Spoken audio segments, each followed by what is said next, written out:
Mwenyezi Mungu tunamshukuru kwa sababu ya nafasi hii na ofisi hii ambayo kuja kufungua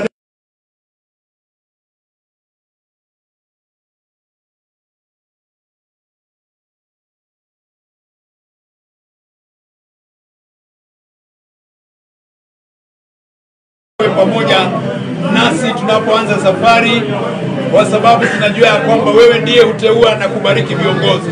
Tunaweka wakfu hii ofisi kiongozi wetu Kalonzo Musyoka ambaye ni mtumishi wako, amehudumia taifa hili miaka mingi, na umemweka mzigo wa kuweza kutuonyesha njia tuingiapo 2027, na hata sasa Mwenyezi Mungu namtumia ili tukaweze kufanya kazi yako katika ile hali ya kuongoza wananchi wetu wa Kenya. Ninaomba baraka zako kwa hii ofisi, wote watakaohudumiwa na shughuli zote zitakazokuwa katika hii ofisi, hebu iwe ni kwa utukufu wa jina lako. Tumeweka hii ofisi wakfu tukijua kwamba ni mahali pa kutumikia watu wako, na kwa sababu Bwana uko pamoja nasi, hii safari utatupa ushindi. Twaombea mtumishi wako pamoja na wengine wote wanaofanya kazi pamoja, Jehova, wote watakaohudumu hapa na kuhudumiwa, hebu ikalete utukufu kwako. Na kupitia huduma hii Jehova, tunaamini ya kwamba una uwezo wa kupatiana uongozi wa taifa hili. Waipeana mikononi mwako na kuibarikisha kwa jina la Mungu Baba, Mwana na Roho Mtakatifu. Amen. Amen.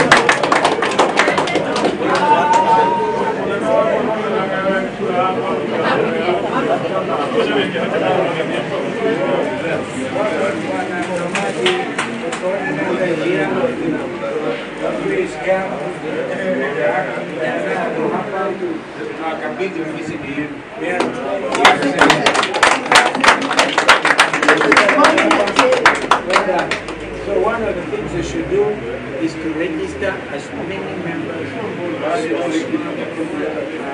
I think we should register. Right there, hashtag 409 register 509. But even as you do 509, also people are registered. That would be it. Oh, these are the cards. Yeah, these are the cards. Because let us be practical.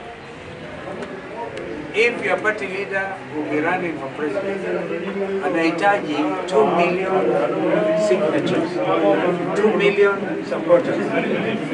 Tungojee ingawaji utakuwa kosi and that is very important. Because the rule of your importance. This is